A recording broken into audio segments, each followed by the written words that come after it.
Thank you for tuning in to Ready for Change.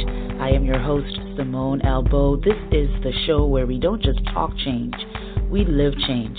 We want to inspire you to be your best self, to get unstuck, and to keep moving toward your dream and your destiny. It is possible. It's all in the mind. It's all what you believe, and it's all what you have the will to try. I'm so excited about this week's show. This week we're talking about resilience. I am resilient. What does that actually mean? We have a great expert guest that I'm going to introduce right after this commercial break.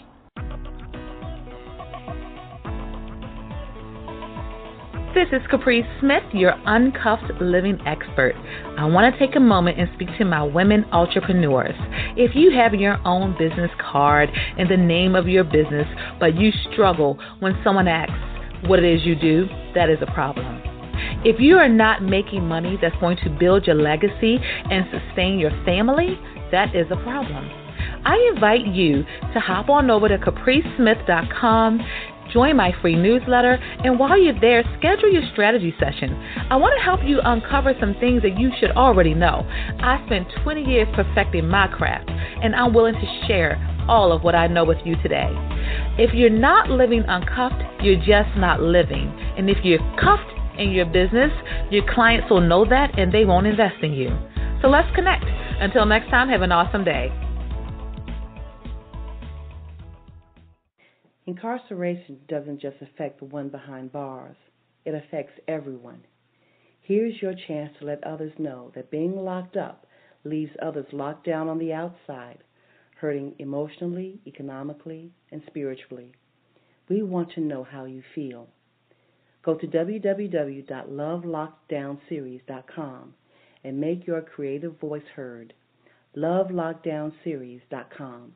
We are listening. Welcome back. You're tuned in to Ready for Change. I'm your host, Simmone L. Bowe. I am a transformational speaker, writer, mentor to visionaries, and a transformation and transition strategist. I help people to navigate those areas in their lives when they feel stuck, whether that's in their life or in their business, and they need to come up with creative strategies to move them forward again. And I love what I do. I love talking about change, and I love living change. And the good thing about it is that it starts with me. Every theory that I may suggest or present is something that I've had to live through myself. I have gone through tremendous change, like many other people. I've experienced so much through the course of my life, and things that I never thought that I would ever have to go through. I've had to go through, whether that's personally or professionally. And one thing that I've found of late is that being resilient is a very important skill to have. Your ability to bounce back, your ability to move through situations with skill, with confidence, with mental toughness. And it's not shutting yourself off from feeling, because I don't subscribe to that at all. I believe that we ought to feel our feelings. I believe that there are times when we feel overwhelmed, and we feel discouraged, and we feel sad, or we feel angry. Our feelings are there as indicators to us that something needs to change. So feelings are good. It's what we do with those feelings. It's how long we rest in those feelings, how we nurture those feelings that really make the difference. So if we wallow in our despair, then that's a problem. If we stay depressed, that's a problem. If we stay angry and bitter, that's a problem.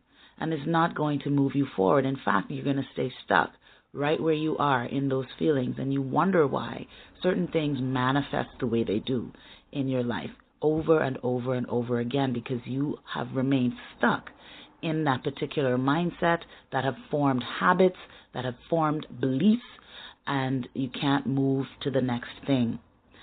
I recognized this in my life when I saw that there were patterns, in particular with relationships and how I was being treated and how I allowed people to treat me. So when I recognized that this was a pattern that was emanating from me, and trust me, that was a tough pill to swallow, that was the only way that I was able to change how I thought about myself, change what I allowed, what I tolerated, what I wanted. And when I did that, then things started to change for me. Things started to change in my circle. People started to fall away. We've had fights for no reason. People who were longtime friends are no longer friends. And it was amazing, the fall away. And then I could have gotten stuck right there as well and say, oh my gosh, the friends that I thought that I would have, the relationships that I thought that I would have, the money that I thought that I would have is no longer there. But it was almost like hitting the reset button. It was almost like starting over, rebooting my system.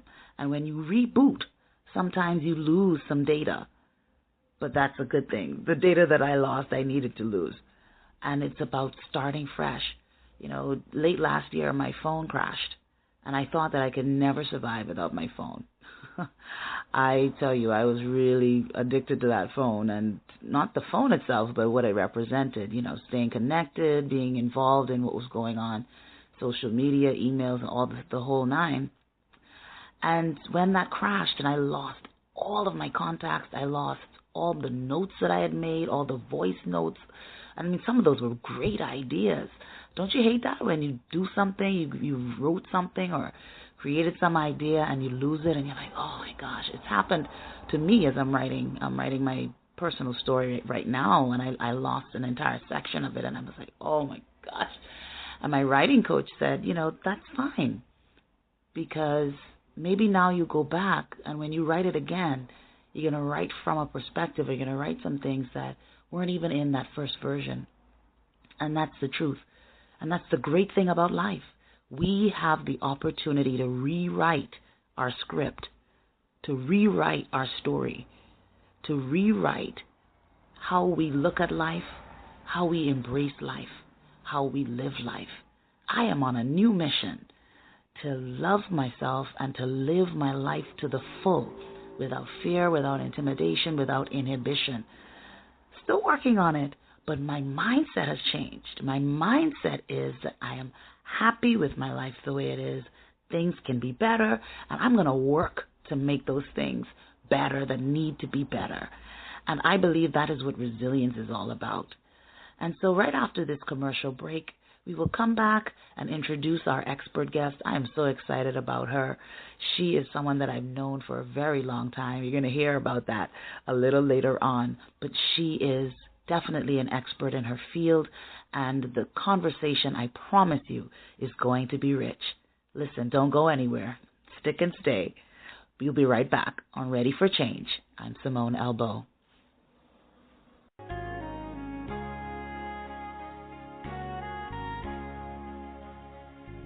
Are you frustrated, disappointed, discouraged with your life? Are you angry with God? What's holding you back from fulfilling your purpose? Are you struggling as a leader in ministry? Do you believe you have an end-time calling? If you answered yes to any of these questions, tune in to The Waymakers on MWHY Radio Network every other Friday at 11 a.m. Eastern Standard Time. We are here to support you. Join us to get the answers that will prepare the way of the Lord in your life.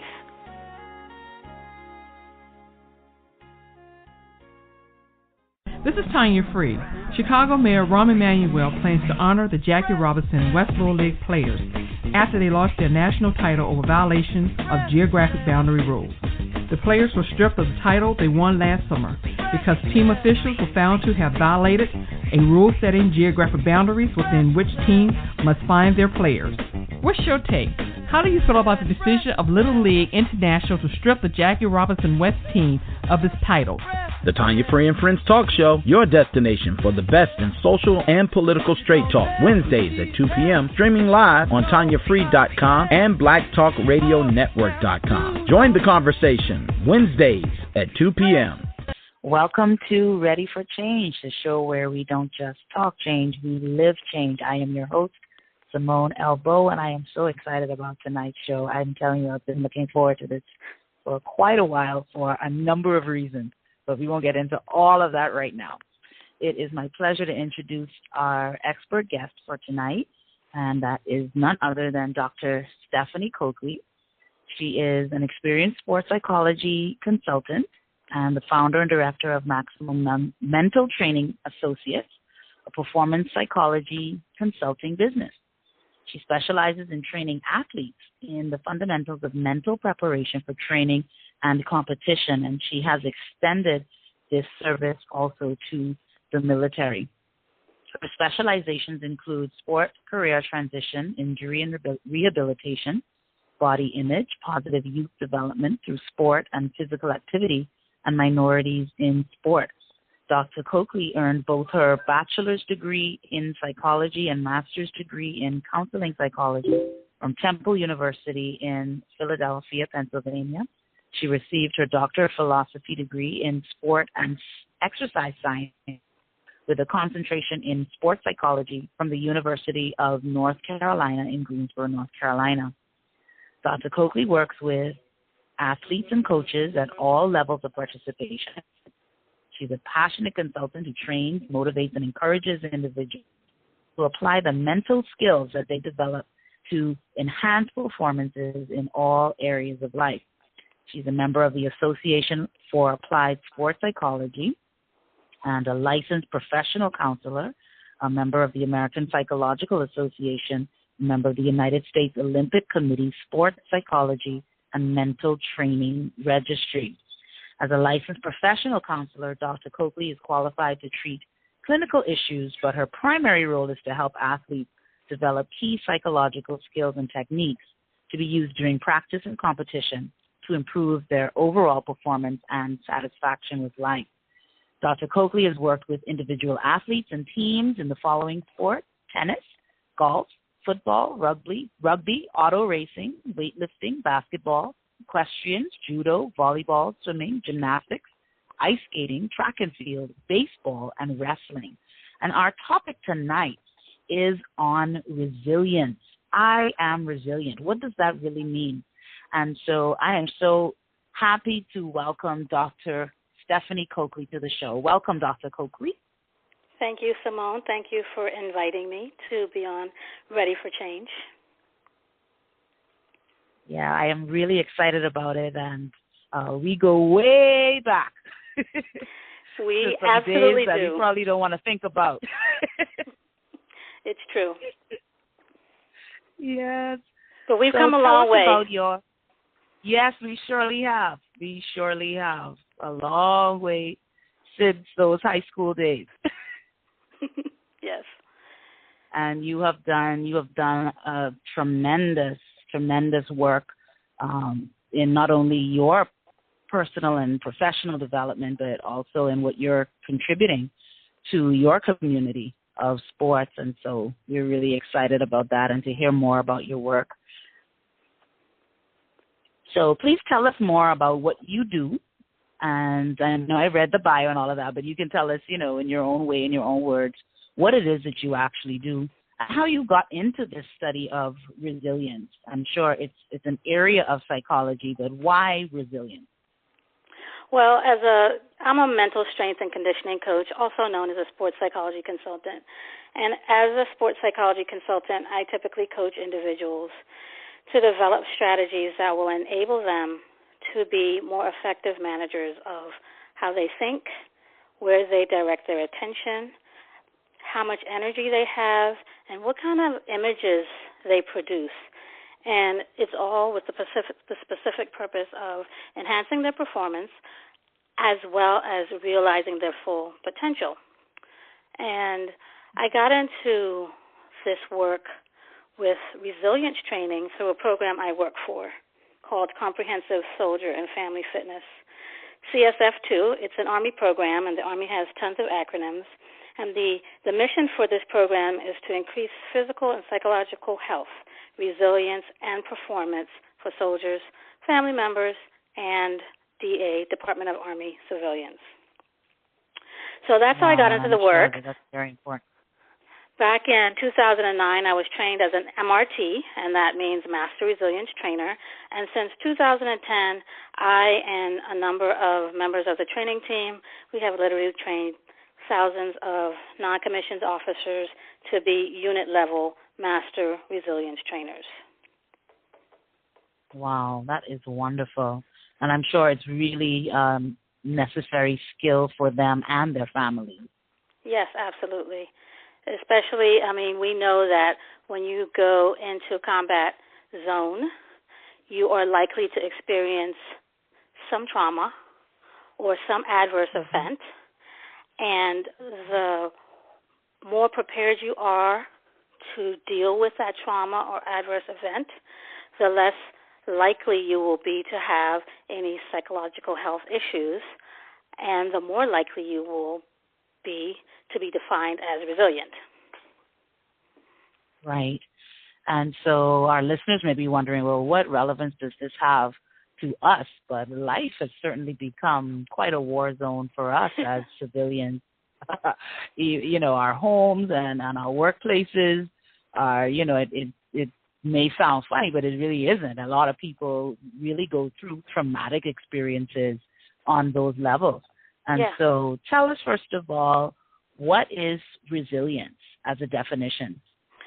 So my work as a resilience trainer, I learned that the actual origin of the word resilience stems from engineering, and it refers to the physical property of material to resume its shape after it's been stretched or deformed.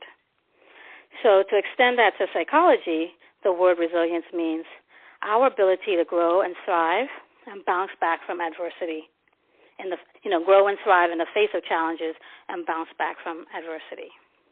So that's resilience. That's the textbook definition of resilience.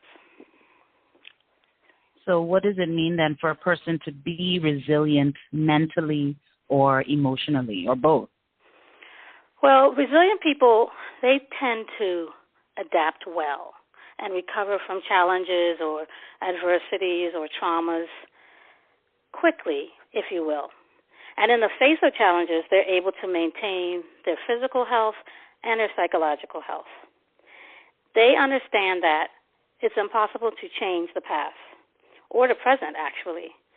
So, for example, if you've been diagnosed with a life-threatening or severe illness, that is your reality. And if you lost your job 4 months ago, that's your past. And if you don't have a new job as yet, unemployment is your current reality. Resilient people, they accept what is. So they accept what's happened to them, but they also know that they have the resources to be a part or be able to cause a better future. And I notice now in the area of recruitment, when people are advertising for employees, I'm noticing now on more and more websites that people are doing these types of assessments where it seems as if they're trying to find out on the front end if people are resilient, if they have the coping skills to be able to manage stress, to manage their emotions, to manage interactions with people, whether they're their customers or their colleagues or their leaders. Do you find that this is now more of a trend? Well, I think that being able to deal with the challenges that we're all going to face. None of us is immune to challenges. We're going to lose loved ones. Some of us might have health challenges. Some of us might be in accidents.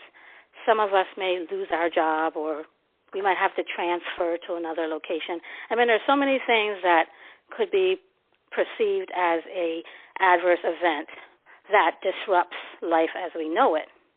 And an individual's ability to deal with that in a highly effective and productive way is certainly an asset for any employer. I mean, I would want that type of person to work with me. Absolutely. Because, of course, so much is spent on health care and lost time and absenteeism and all that sort of thing for people who are struggling with dealing with either their personal issues or issues that arise from their work. Correct. So what are some of the common triggers of stress and adversity? I know you've listed some of them before, but can you identify some of those common stressors that create those adverse conditions for people today that's outside of, we're talking about in our quote-unquote civilian life, everyday life? Sure. I mean, unemployment is one of them. Long-term unemployment or chronic unemployment we talk about.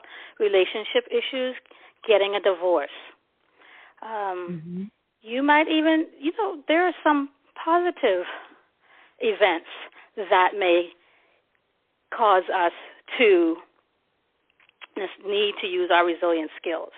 So like a promotion or a marriage, something that changes our life in a positive way might require some of these resilient skills as well. So I don't want it to sound as though it has to be an adverse negative. event. Yes. But more often than not. Yeah. Go ahead. No, you go. Okay, so more often than not, sexual assault, domestic violence, health, natural disasters, we hear about these negative things, but it doesn't always have to be that way. Terror attacks, those are things that we might encounter in a day-to-day situation, or maybe not day-to-day, but one day it might happen. Yeah. And then we have to go on living our life after that event. Like crime, levels of crime and so forth, because I know of people who, they may have experienced, say, an armed robbery or, car theft or something like that, and that actually has a very traumatizing effect on them, being able to move forward from that experience. Yeah, absolutely. And even like young people, teenagers being bullied, either cyberbullying or being physically bullied in school, those are adverse events that require some skill to manage and effectively move through. Absolutely, because I was just talking to someone this week, and, I think at the end of last week or so, that I really applaud parents who have to raise kids in this 21st century world, because there's just so much to navigate. There's enough for us to navigate as adults. So you can imagine trying to help a young person navigate all of the different things that can come at them. Sure. It's got to be hard in 2015 to be a growing up. I can't imagine. I know. I mean, in you could say back in our days now, when I thought about it, we could walk around unattended. You don't have to really, really worry about today things like, getting grabbed off the street or, things like that. I mean, we had issues back in those days, but not at the level that they are now. Yeah, everything just seems to be more exacerbated now. Because I think with the social media and the amount of access that people have to each other, the amount of access they have to information, I think that makes everything quite difficult, especially for young people to navigate. Absolutely. And I'm glad that you mentioned positive things, because that's some things that I've talked about in earlier shows with just change and dealing with change, that not all change is negative, that some change is positive.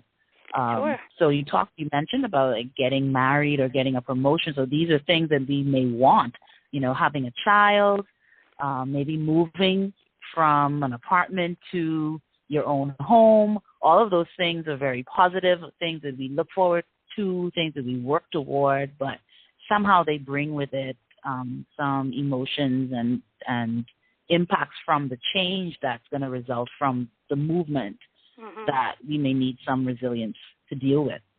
Yes, absolutely.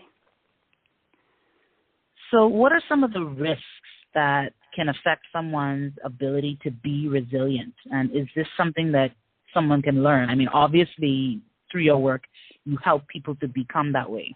But what are some of the factors that may hinder a person from being resilient? So, yes, I want to answer the question. Yes, you can learn, or yes, you can develop skills that will enable you to grow and thrive in the face of challenges and bounce back. So that's possible. People who are less resilient, they have a tendency to dwell on problems. They dwell and they dwell and they dwell. And I like to think of it like this. When you dwell on your problems, what you're doing is stirring up a ton of negative emotion. And to continue to dwell on these problems, you start to drown in your negative emotion. So resilient people get to the point where they're dwelling or drowning in their negative emotions. They feel overwhelmed a lot. Like almost everything is cause for panic. And they use unhealthy coping strategies. They also believe that their current situation is unchangeable or permanent. Or they have a tendency to believe that things can't get better, things can't change.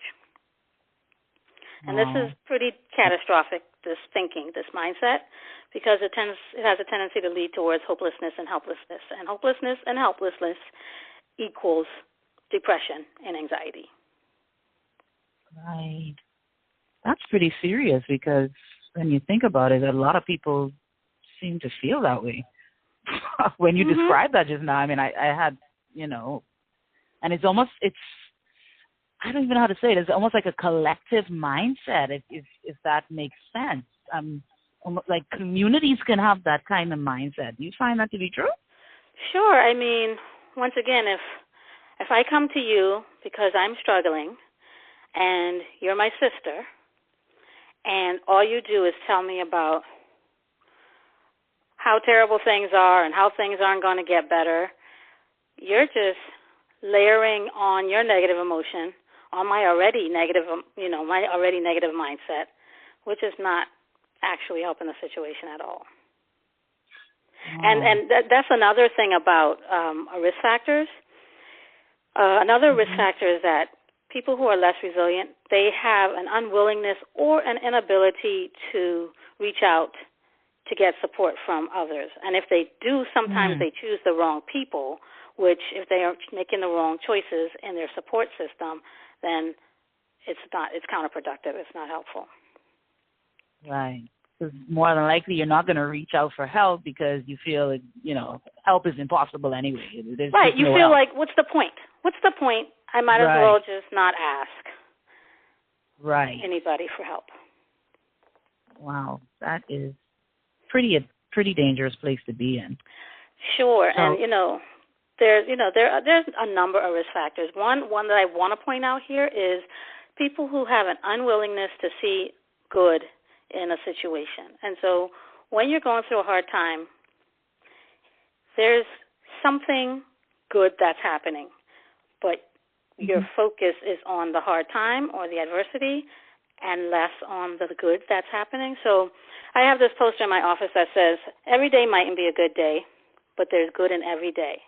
So for people who can't find good things in their lives or things to be grateful or appreciative of, it's going to be really difficult for them to bounce back. It's going to be hard.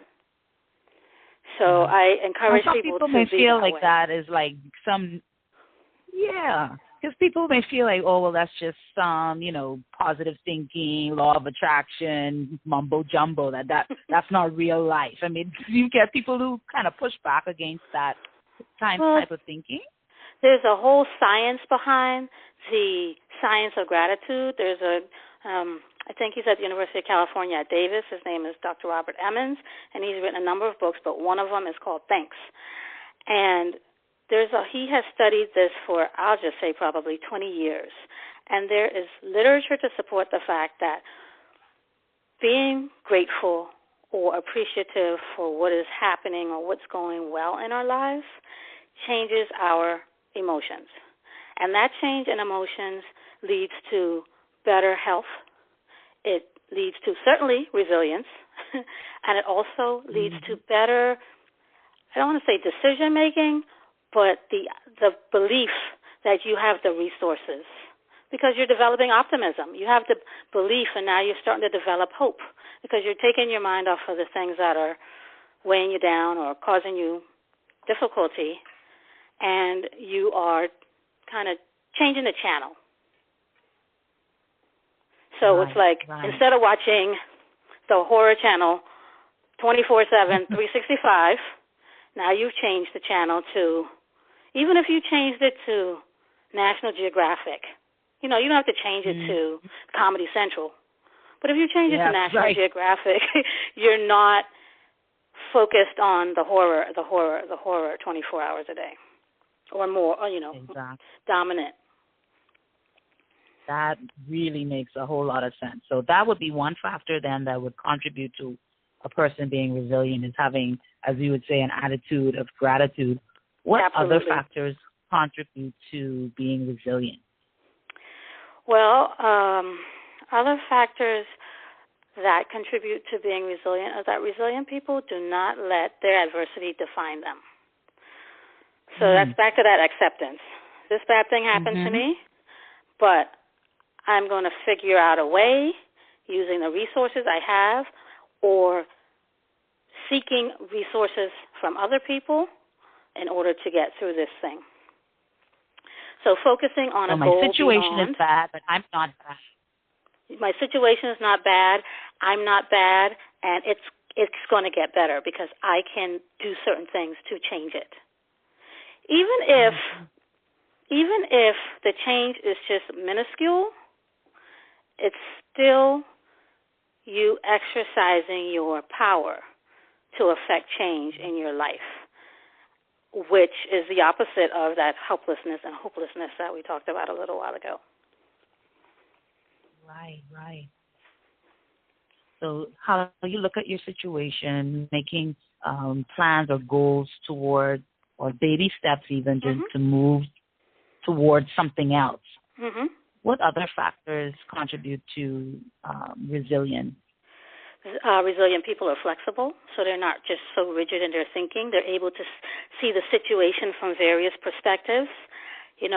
One common perspective of a lot of resilient people is that no matter how bad my situation is, somebody else has it worse. That's a perspective. That's a perspective that will make you feel a little bit better about your situation. Resilient people are also they cultivate self-awareness. So they're aware of how their thoughts and emotions and behaviors are influencing the things that happen, the outcomes that happen in their lives. Other factors include being great communicators. They know how to ask for what they need. They know what they need and what they don't need. And that strong support system is intact. They have people who they can trust, who they can talk to, who represent a calming, productive, and helpful force as opposed to a frustrating and counterproductive, unhelpful force. Wow. When you said about knowing what you want and communicating, it brought to mind the countless discussions that I've had with men and male friends and so forth who always say women don't know what they want and they don't know how to communicate what they want. So, you always see these jokes that pop up online about, if a woman says this, she really means that. Do you find that that's really the case and that it really impacts relationships?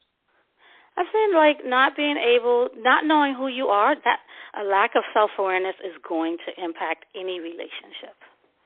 So I always encourage my clients to write down a list of goals, things they want to accomplish, a list of strengths, things that make them the great person who they are, and then I encourage them to go out and use their strengths and develop a plan to achieve their goals. So that can go for anybody. We can use that for anybody. Male, female, athletes, young, old, really doesn't matter. It's true.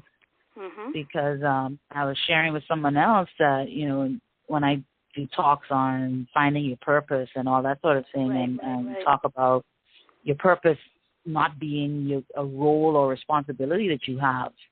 I remember this one session this woman, she really got very resistant toward what I was saying about that, because she just really felt that her purpose in life was to be the best mother to her kids.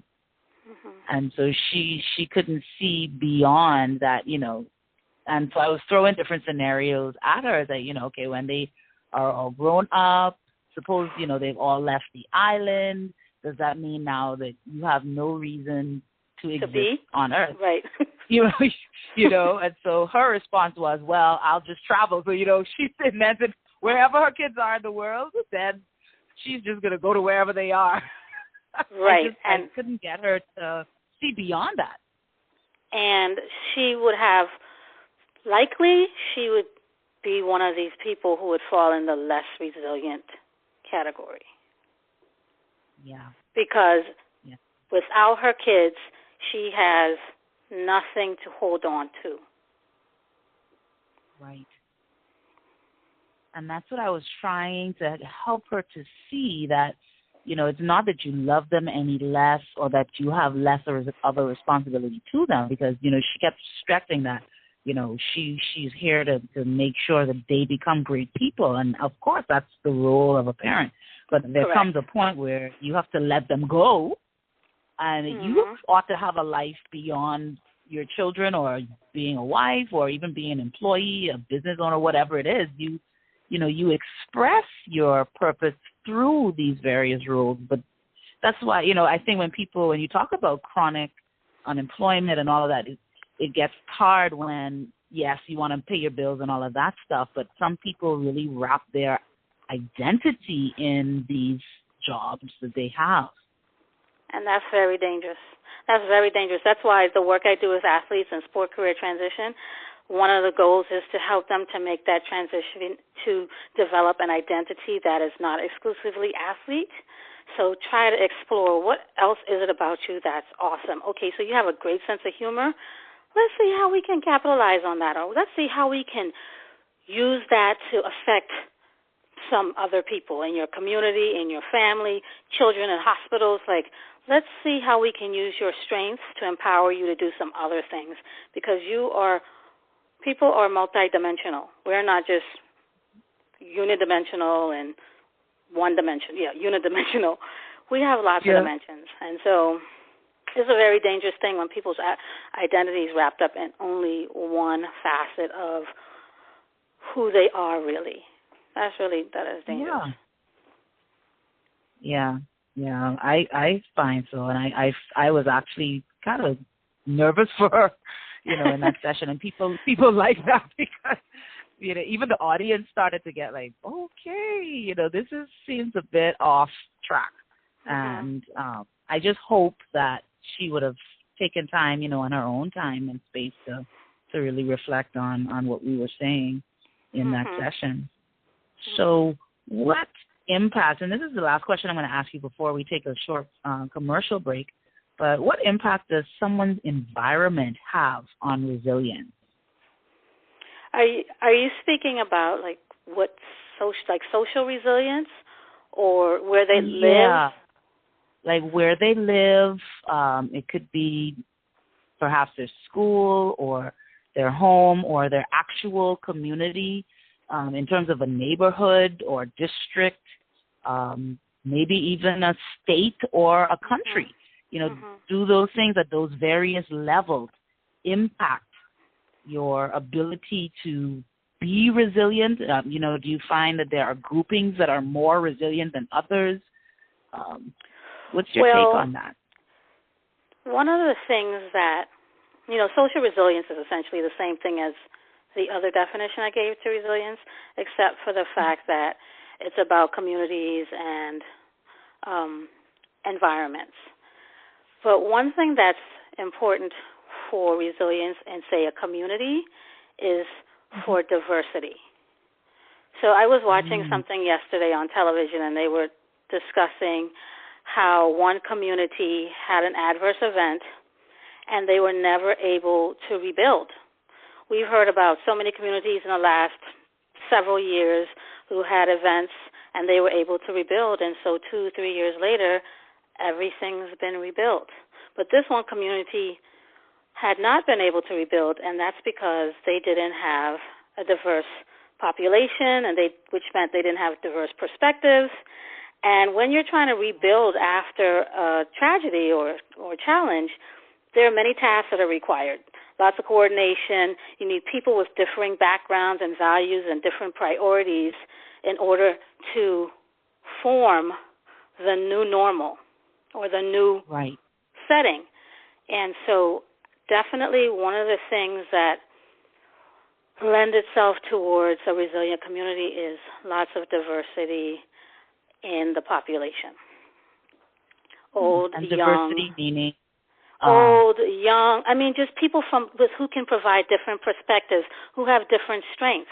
If everybody was just like Stephanie, then we know that anything, all the buildings would be crooked because that's not where my strength is. That is not where my strength is. So I need people we need people in the community who can complement each other's strengths. Now, that's what's important for communities to be resilient.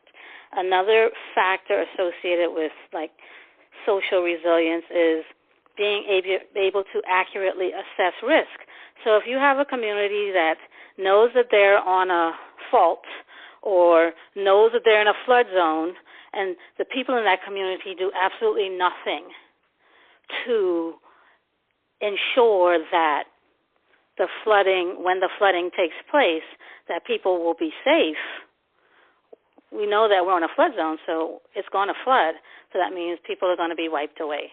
So no planning, no preparation before the fact. Things like that will definitely set the tone for how well a community is able to bounce back from the brink of a tragedy or chaos. And listening to you talk, then it makes me realize that resilience is a very important characteristic in a leader or an effective leader. Yeah, absolutely. I mean, communicating and communication before, during, and after an event. So I live in D.C., and we just had a fire in the subway about 3 weeks ago, and one lady died. And one of the things that they were saying was that there was very little communication before and during the whole episode.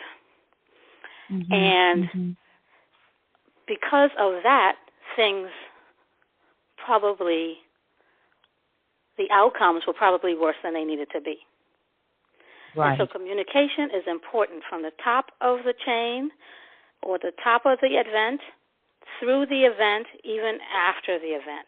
Because once the people make it through the event, we need to, as leaders, they need to be communicating with people to say, what are our next steps? Exactly. We need some comfort and security in knowing this is the vision of the future, as you said, the new normal. Where do we go from here? Yeah, what are our next steps? Where are the shelters? Where's the food? Where are the resources? Where are the schools? Where are things?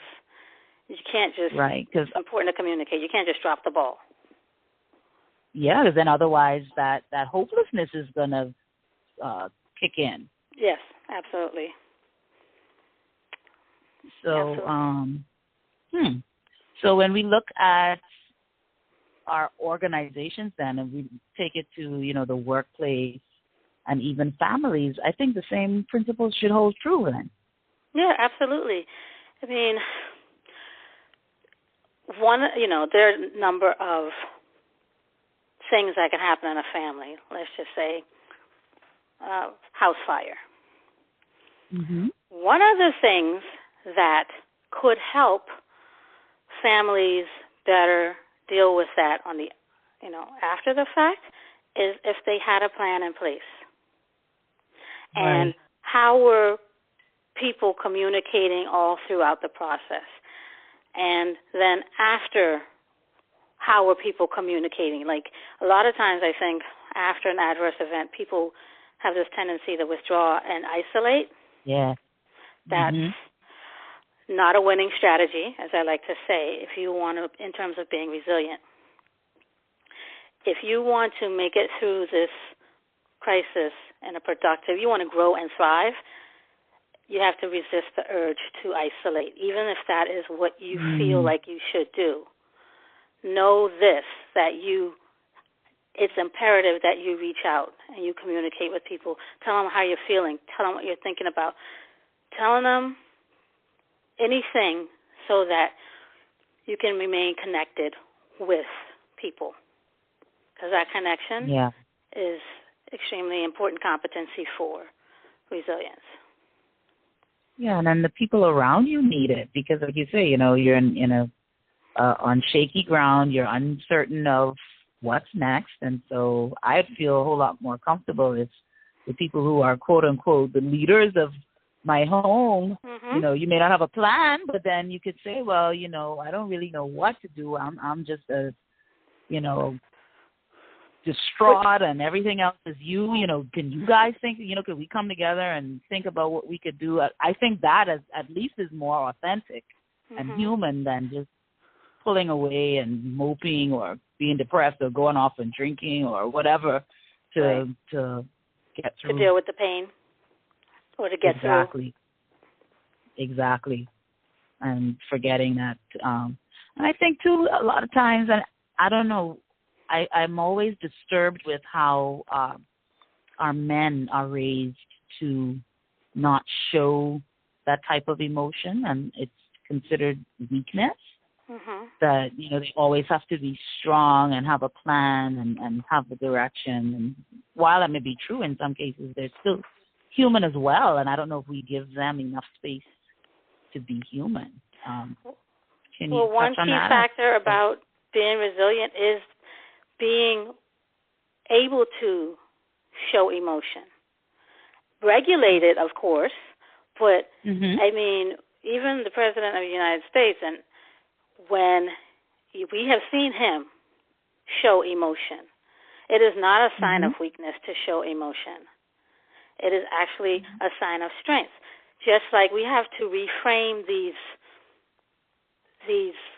negative, or we have to reframe these stereotypes of, it's weak to show emotion. Actually, it's not. It's strength to show emotion. We have other stereotypes like it's weak to ask for help. No, actually, resilient people show emotion. They seek help when they need it. They communicate and connect with others. They don't try to deal with everything themselves. Because if I knew the answer to everything, then I would have no problems. Exactly. So if I want my problems to go away, I should probably seek support from somebody else because they might have the answer to my situation. Exactly. So we need to reframe some of these stereotypes, some of these beliefs, preconceived notions that we have, if you will, so that we see strength in those actions as opposed to weakness in those actions. I absolutely agree. And I can't wait until I can grab you to come over and do some stuff here in these communities because I think it's really, really important. I think in our country, in the Bahamas, there's a lot of work to do, I think, in this area. And I think that you're doing a great work because if you can do resilience training, especially at the primary, junior, and senior high school level, arm our young people with these tools that will enable them to be mentally tough, have great performances, and be resilient, then we're going to have the country that we can be. People aren't going to have to experience some of the hardships because they know exactly what they need to do to either avoid or minimize certain situations. Because some things that we consider are adverse events, we may be contributing towards. Now, there are certainly natural disasters and terror attacks and armed robberies that are not our fault. But some things, the way we think drives our outcomes, and we end up in some situations because of the way we think. We want to change our lives, we have to change the way we think. that I think is so true. Oh, my gosh. We could park there and just stay there. Oh, my gosh. Stay there for a moment on that street. I'm telling you. But let's just come back to that. Right after this commercial break, you're tuned in to Ready for Change. I am your host, Simmone L. I'm joined by Dr. Stephanie Coakley, who is a master resilience trainer and sports psychology consultant. And we are talking about resilience. I am resilient. What does that actually mean? So join us on the other end of this break. We'll be right back. If you're the parent of a child with behavioral challenges that has been suspended, expelled, or just not able to make it in a traditional school setting, there is an alternative. Call the Metropolitan Day School today. Licensed and accredited grades K through 12. Call 804-321-2595. Financial assistance and after-school programs are available. Let's turn this school year around right now at the Metropolitan Day School, where Eagles soar. Call Ms. Thomas today. 804-321-2595. Hi, I'm Rita Ricks, host of Spirit Journeys Radio, and I'm pleased to announce that discussions in February will focus on your purpose. Many of my clients often ask me questions like, what is my purpose? How do I find it? How will I recognize it? These are certainly appropriate questions to ask when you feel as though something is missing in your life. My role as life coach is to help you to begin to identify what your true purpose is and what gifts you already have to effectively live your purpose. I have some wonderful guests willing to share how they view their purpose and what purpose means to each of them. You will benefit greatly from hearing them. So join me every Tuesday night from 8 to 9 o'clock Eastern Standard Time. You can dial 646-652-2512 to listen and chat. I look forward to spending February with you. And I'm Rita, listening to your spirit. Thank you for tuning in to Ready for Change. We are in an awesome discussion tonight. I am just, I don't know. I have to contain myself and control my emotions now with this because it's just, the information is really, really great. Welcome back to the show, Dr. Stephanie Coakley. Thank you, Simmone. Glad to be here. So let's talk about coping strategies when we're dealing with adverse situations or positive situations, like being competitive or achieving our goals. What are some effective coping strategies that a person can use? Because we mentioned that a little bit before the break, that when people are faced with certain situations, a lot of times our first response may be to run and hide, to withdraw, to self-medicate, through whatever means, whether that's our work or substance abuse or what other, more destructive strategies. But what are some effective coping strategies that a person can use to move through situations that they find themselves in, where they need to be resilient? Okay, I remember it was about, 12 years ago. I was listening to NPR, and I heard this quote, and the announcer, she said, the research tells us that, in general, optimistic thinkers have better outcomes. So, if you want to have better outcomes, whether that's just, you're not having an adverse event, or if you're having an adverse event, if you want to have better outcomes, it's important to develop your mental muscle of optimism. How do you do this? Well, one strategy I use is called practicing gratitude.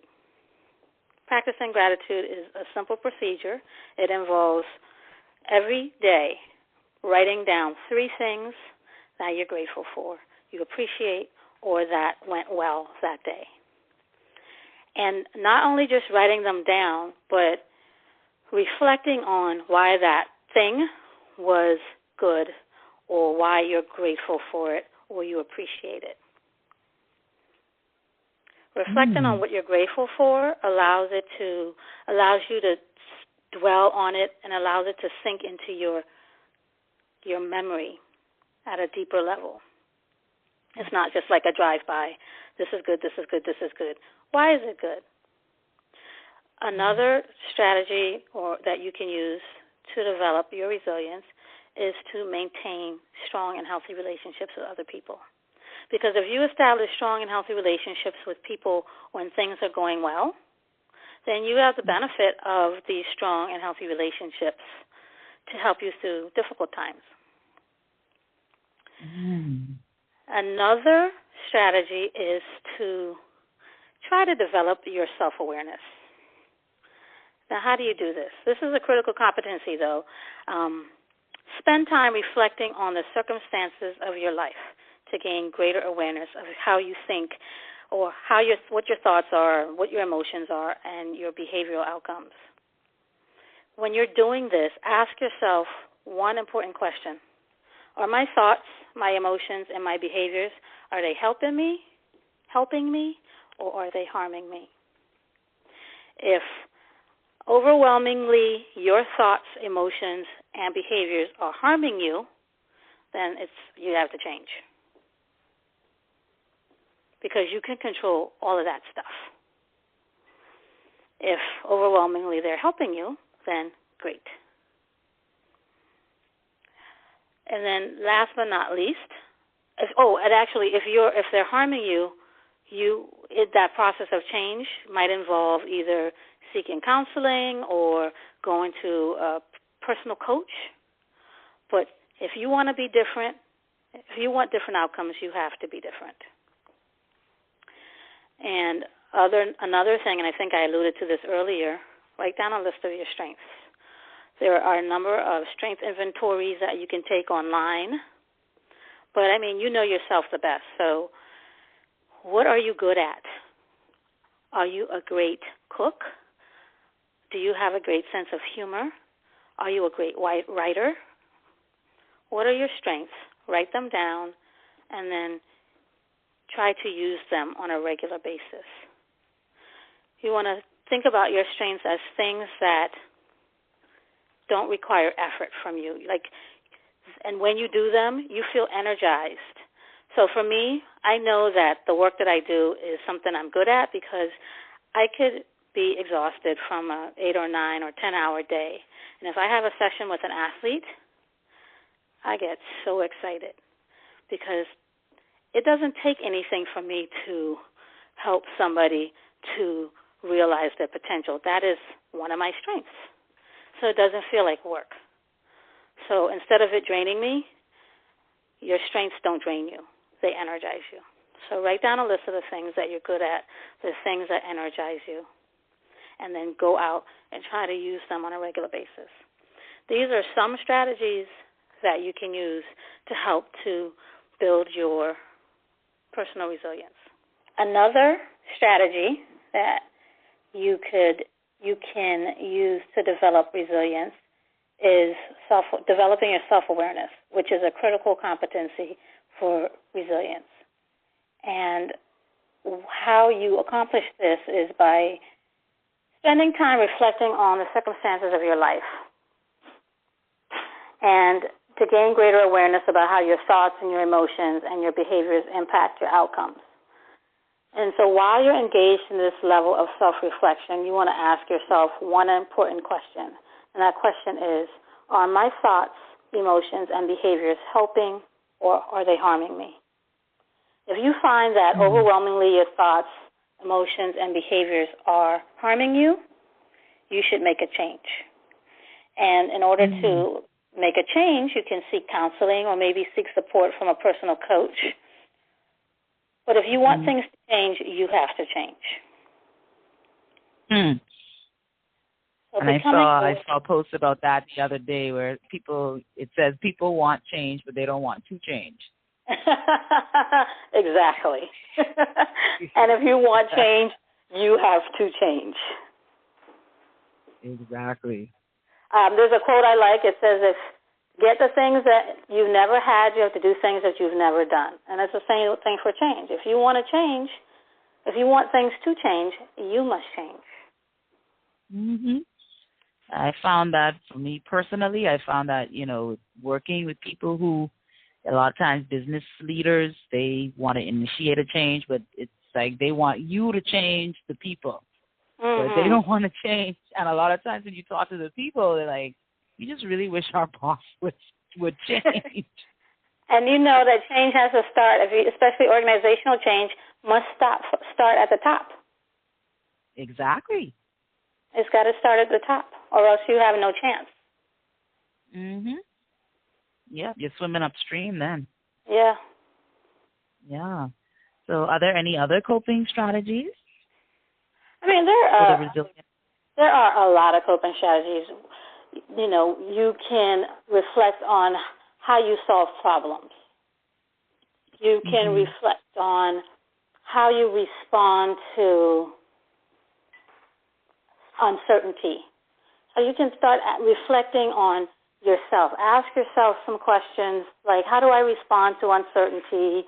Or has it been harmful for me to assist someone else going through a similar, has it been helpful for me to assist somebody else going through a similar experience?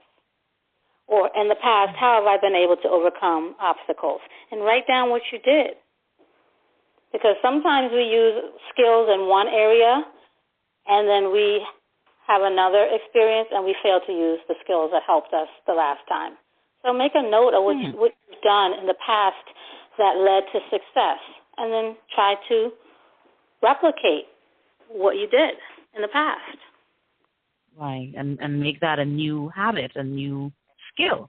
Yeah, I absolutely right. I mean, working with the athletes, one of the things I have them do after, and I do this myself, if I have to give a presentation, I'll do it tonight after this interview, I do something called a post-performance review, and it's a simple procedure, but it allows me to assess how I did right afterwards.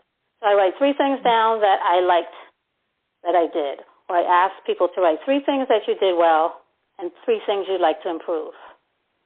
It's a simple process to give myself or to give you feedback, but feedback is a part of getting better, improving, right, thriving, and growing. It's better than beating yourself up instead of, going after the show saying, oh my God, I could have said this, I didn't say that, which is what we tend to do. That's so easy to do. And I mean, we still do that because you have to learn from your mistakes, but we have to also learn from what we did well. I mean, exactly, I was just reading, to balance that off. I beg your pardon? To balance it off. Yeah, absolutely. So that we don't have that lopsidedness of negativity. We have a balance of the two. Right. Because everything we do, there's good and bad in it. But we have this, it's called the negativity bias. We have this tendency to just focus on what we did poorly. Well, this strategy of bringing it into balance, I find it's very helpful. And you learn a lot, and you grow a lot from it. So is this what is called positive psychology? Is that the study that the resilience comes from, or is that a separate study? No, the resilience training and resilience work comes from positive psychology. Because positive psychology focuses on our strengths. And instead of traditional psychology that is pathology-based, this is a vastly different approach.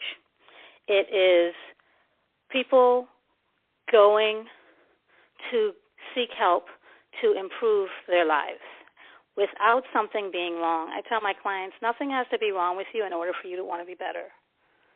So do you want to lead a more meaningful or fulfilling life? That's positive psych. Positive psych helps people cultivate what's best within them and enhance their experiences of love or work or play. But it's not about something being wrong with you, let's fix it. It's about what's right with you, and let's capitalize on that. Yeah, I think that comes from that. Again, it's just, as you talk, it just makes me realize how negative we become. because that's the tendency that we think, even when it comes to having a coach or seeing a counselor or a mentor or something like psychologist, whatever, we tend to think, well, I'm going because there's something wrong with me. It's not that I need this because I want to get better in a certain area. I want to improve this area. Right, and that's the reframe that I spoke about earlier. We need to reframe it. Like right now there's this reframe, instead of it being, we're more and more in a wellness model. So we go to get assistance to stay well, as opposed to going to gain assistance because we're sick. So I believe strongly in prevention. Like if I had to choose 100 out of 100 times, I will take prevention over intervention any day. Because if we're intervening, that means something's happened that necessitates intervention. I want to prevent as much as possible. So very proactive. Why into something and then come up with a strategy to get out? Let's avoid getting into the thing. Exactly, in the first place. I agree with that wholeheartedly. So when does a person know when they may need a coach or a psychologist or a counseling psychologist consultant like you are? How do they know that, I need to reach out now and get help? What are some signs where, they may feel I'm sinking or I'm not really coping with this the way that I need to be? Well, you can ask yourself several questions. One question you can ask yourself is, do I think that I have the resources that I need to get through a tragic situation? If the answer is no, then you can go and be proactive and seek a personal coach or go to a counselor to develop in certain areas, so that when you arrive at your tragedy, or not your tragedy, your crisis, your challenge, whatever it is, because there are degrees to that, you will have the resources that you need or know how to access the resources that you need to get through it. Then you can ask yourself, how did I deal with stuff in the past? Was I depressed? Did I bounce back pretty easily? Do a self-assessment. And based on what you learn, if you were depressed or it took a very long time to start dating again after your divorce because you were so depressed, then maybe you could use a little resilience work. And then the third group would be somebody who is currently going through something, who is currently in the midst of an adverse event, and they feel like they're drowning, they're sinking, like things seem hopeless, things don't seem like they're getting better. Like you're trying a little bit, but then every time you take one step forward, it seems like you're taking 12 steps backwards. Then maybe you can go, or maybe you should go, and seek some support given your current circumstances. And how does a person deal with that, for instance, if it's a work scenario and they may feel that, there's no way out, or I really need this job, so quitting is not an option. Correct. So how do I get through what may be a stressful or hostile or even toxic work environment? Once again, or just very hardworking, Once again, find what's good in your day. So even if it's something as simple as I asked my coworker for this thing and she gave it to me after 2 times of asking as opposed to 17 times of asking, that's something worth noting and reflecting on as a good thing that happened that day. Because, we have this tendency, like we said already, to say, I can't stand her. She's an idiot. No, not, we have this to make these sweeping generalizations instead of being specific in our language and our thoughts about the situation. No, she had a bad day last Tuesday, but actually every other day she's been fine. Being able to identify what's going on well. Certainly, if you're in a toxic job situation, look for a new job. Try to develop some new skills. try to find a mentor. The most important thing that you can do is do something. What you don't want to do is have that feeling of being stuck, like you're in quicksand. So do something. Yeah. Just keep doing something. Nothing works. This is another quote I like to say. Nothing works unless you do. If you want to get a new job, you have to apply for new jobs. Even jobs where you think you're too qualified or you're not qualified enough, go for it. Something might just be going your way one day. But It's important to just stay trying to make progress, moving forward. Moving, and not just moving in a productive fashion. Now, you don't want to be like that hamster on the wheel, moving and not going anywhere. Yeah. You want to be making progress. And you don't want to be like that character in Who Moved My Cheese. It's just, I'm just going to sit here and wait till my cheese comes back. Yes, that's highly ineffective. That's a highly ineffective strategy. But the most important thing that I heard. Uh-huh. I think it was Les Brown who shared this story, and also I heard Lisa Nichols.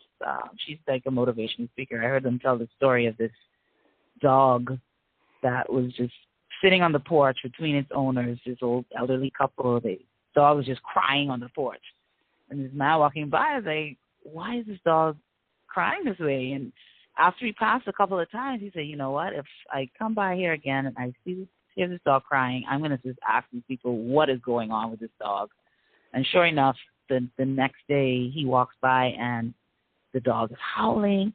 And he stops and he says, excuse me, why is your dog howling this way? And they said, oh, he's laying on a nail, and it's just hurting him enough to make him moan, but it's not hurting me enough to make him move. That's funny. That is funny. But yeah, you want to make him move. You want to make him move. You want to be doing enough to move forward. And he probably just needed to shift a couple inches, to the left or the right, and then he would be nice and comfortable. Somebody needed to do something. Exactly. But everybody doing nothing changed. Nothing changed. Hey, Simmone, I want to ask you to invite your readers to take a look at a YouTube clip about, have you heard of Austin Hatch? Now, why does that sound familiar? Does he do motivational speaking? No. Austin Hatch is a freshman at the University of Michigan, and he plays basketball. Oh.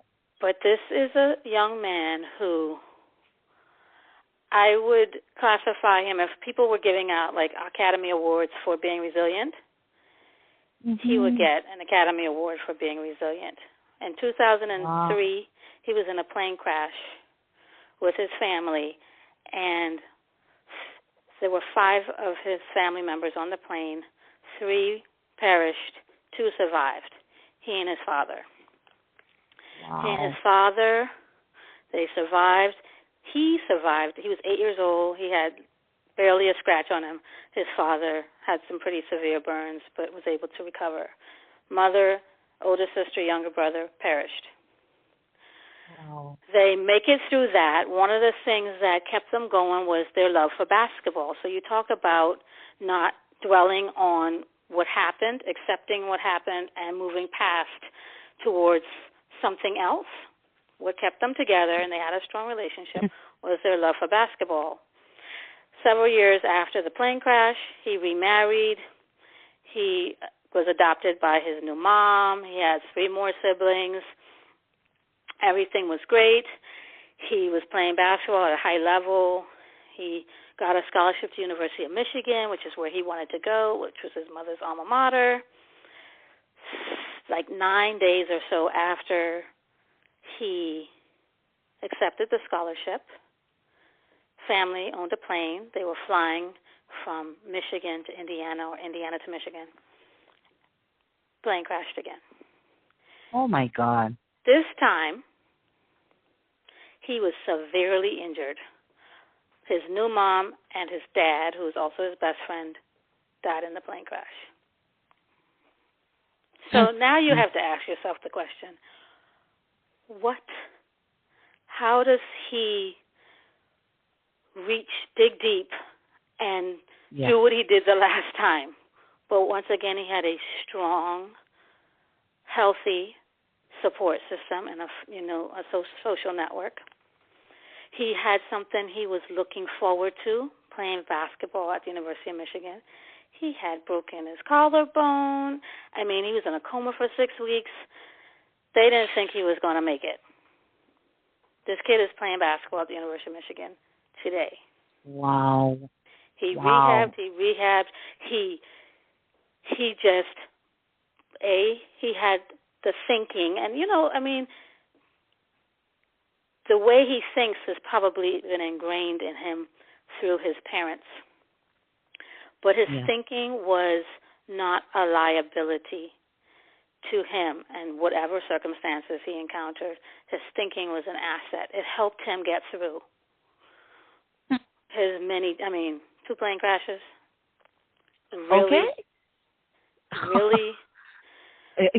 I mean, to get back on a plane after 1 plane crash is already. He's here for a purpose. Yeah. He thinks about himself as not just a basketball player. Basketball is just a part of who he is, but it was what helped him to get through those pretty hard physical therapy sessions and pretty grueling basketball workouts. And now he's playing basketball at the University of Michigan. I think it's a great story. I mean, that's extreme, but the same thinking that it takes to get through something that extreme, your viewers or the viewers can utilize to get through whatever they're going through. It may not be that extreme, but it requires a specific type of thinking. Yes, absolutely. A thinking that's optimistic and not pessimistic.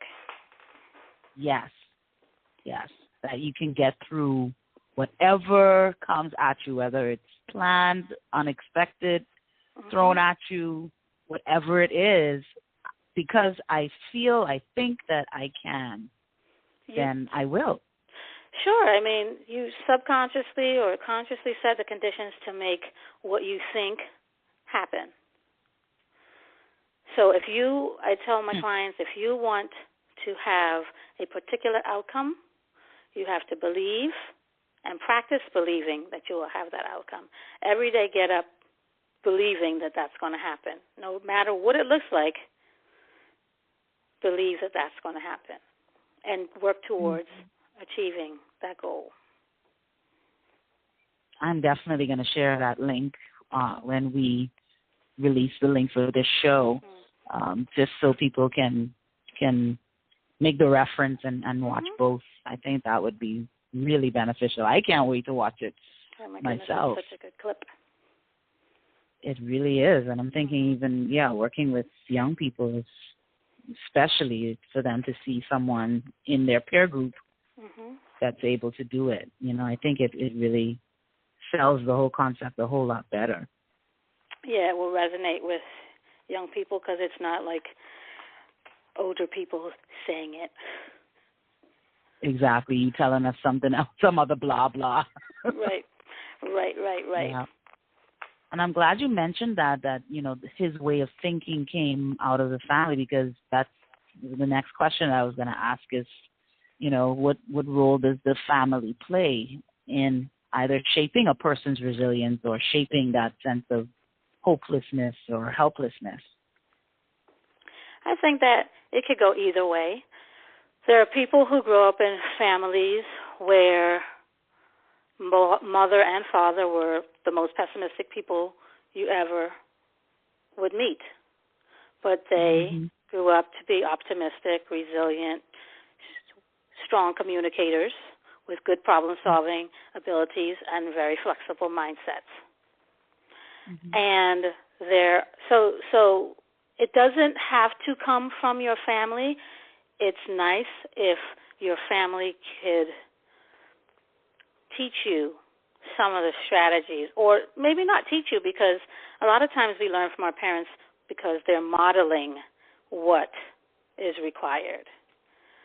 Right. But if you don't get it from your family, and you just know that you can get it.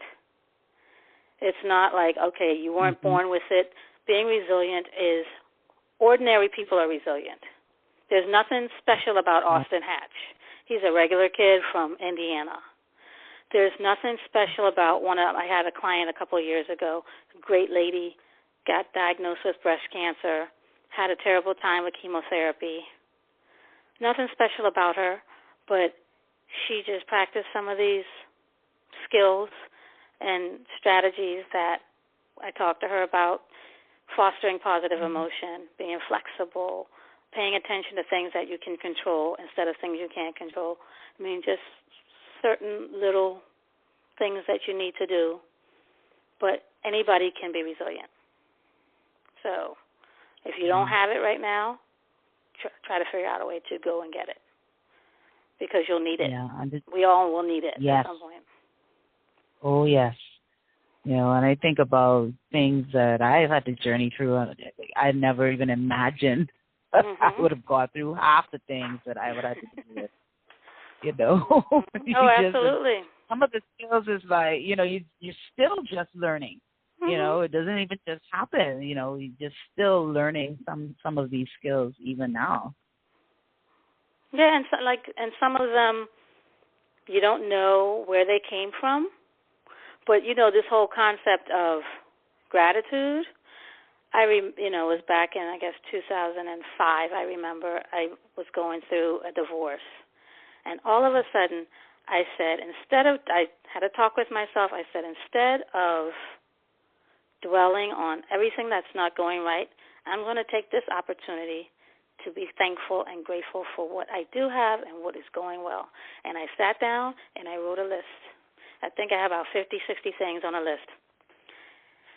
And it was as if I was able to wash all that stuff that was in danger of beating me into a hole into the ground away. Just by the simple act of doing that, it changed my whole frame of mind. Yeah. So anytime I wanted to fall back into that, I knew exactly how to get out of it. And nobody taught me that, really, other than, say, my grandmother or my mother, who said, count your blessings. But nobody said, practice gratitude. It's how you build optimism. No. Yeah. But that was something that was bred into me a long time ago, and it just felt good, natural to do it at that point, and it really helped. Yeah, so the old people used to say, you take the bitter with the sweet, you take the good with the bad. And it really makes sense. Some of the things that they said really... a lot of what they said makes sense. Yeah, really makes sense. It really, really does. So as we wrap up this show, I mean, I think we must need a part 2 or something. This is like so good. But well, what are your closing thoughts? I said, feel free to, have a part 2, or I'm offering to help you in any way I can. Absolutely. Thank you so much. I appreciate it, and I'm going to take you up on that offer. Outstanding. So, good. So tell us, your closing thoughts on the whole concept of resilience, whatever comes to you that you think our listeners need to hear on this whole topic as we wrap it up tonight. As I mentioned earlier, resilience is for everyone. It's not for a special few. It's for regular folks, boys, girls, men, women, old, young. From the right side of the tracks or the wrong side of the tracks, it does not matter. You can develop the set of resources that you need in order to withstand the slings and arrows that inevitably will come our way. I mean, nobody's promised a smooth sail, but it's about when times get rough, being able to hold on to something and knowing that that something can come from within you as well. So I think that one of the things I try to empower people with is that we have a lot more control than we believe we do to get us through rough times, to get us to the next level we have control, and we need to begin to understand how to utilize it so that we can have life satisfaction and realize our potential, because, I think that nobody should leave this earth not being able to do what they came here to do. I absolutely agree. I totally agree with that, and that's really the basis of everything that I do, because I've, done so much work with at-risk youth, and I even hate that term, because a lot of times, it's like you said, it's just circumstances, it's decisions, choices, environment, it's so many things that play into pushing a person into a corner, and most times it's just they don't have the support system around them to help them navigate through these experiences, Right. The experiences aren't unique. It's just really how you respond to the experiences. Right. Like you said, it's not unique to anyone, any grouping or anything. Everyone has potential, and everyone has the opportunity to make the most of it, in spite of how it may look. Right. Yeah. So I totally agree with that, and I am really honored to have you a part of the show. And one thing I did not tell our listeners is that you're my good cousin. Yes, we're family. We family. We're family. Yes, ma'am. You got good genes now. You're so smart. Well, it's all about a mindset, I've learned a couple of things in my life. It's all about a mindset. We become what we think of the most. And that is the truth.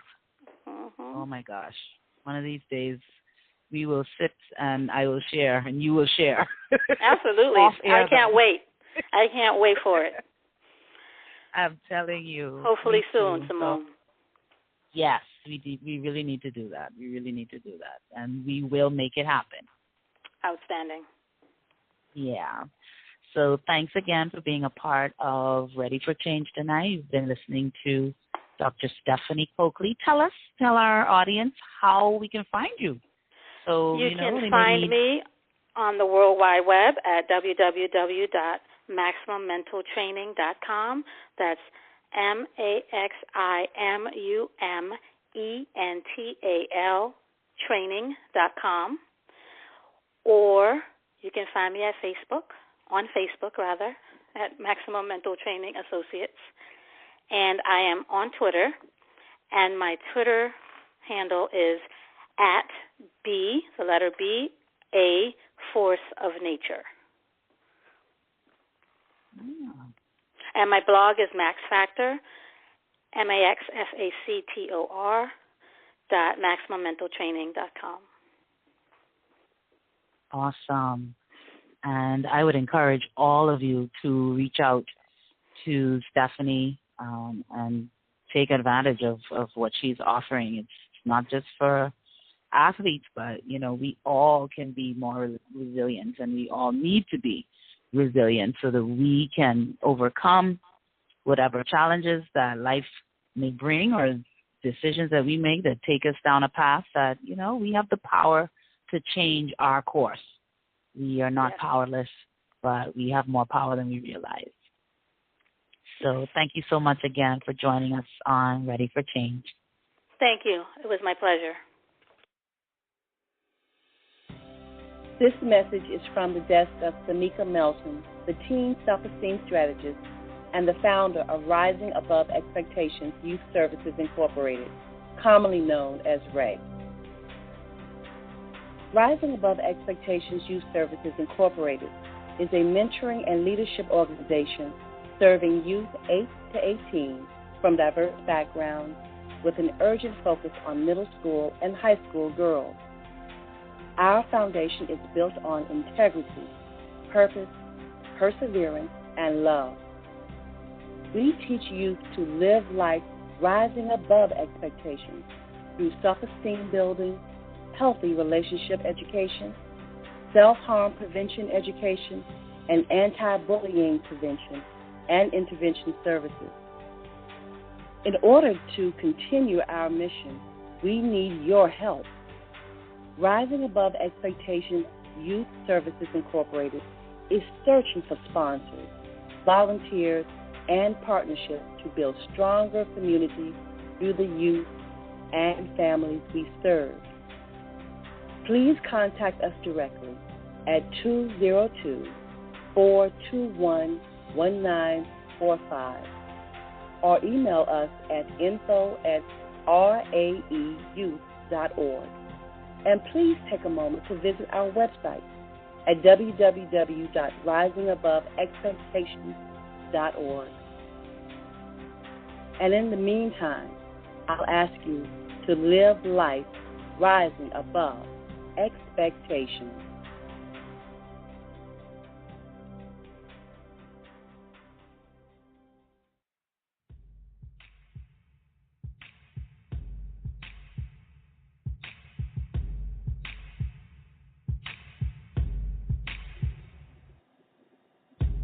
Hi, my name is Letitia M., owner of May We Help You Network.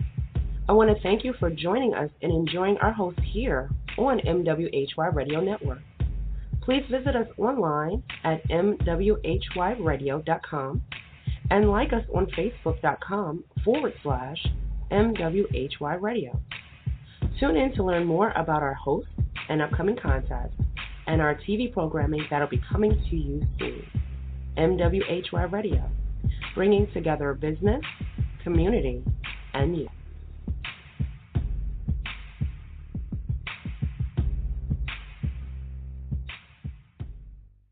Thank you so much for joining us this week on Ready for Change. I totally loved this show. This show to me was the truth, and I believe it is information that needs to be shared in every community, in every home, in every territory on this planet. I believe that the way that we think, the way that we operate is affecting so much of where we are. And if we can just change that, change our mindsets, change our thinking, change our ability to cope and to thrive in life, that life will become so much better for so many other people. Listen, you've got to stay tuned in to our show. We have so many great shows and guests lined up for you. I'm excited about even next month. We're going to be focusing on our men. March will be the Good Men campaign for the Ready for Change show, and I'm going to be talking to a lot of different men that I admire and that I believe have something positive to say and that have changed the paradigm of how we think about men. So tune in with us on Ready for Change, the show where we don't just talk change, we live change. I'm your host, Simmone L. Bowe. Join us next time. Hard Lord.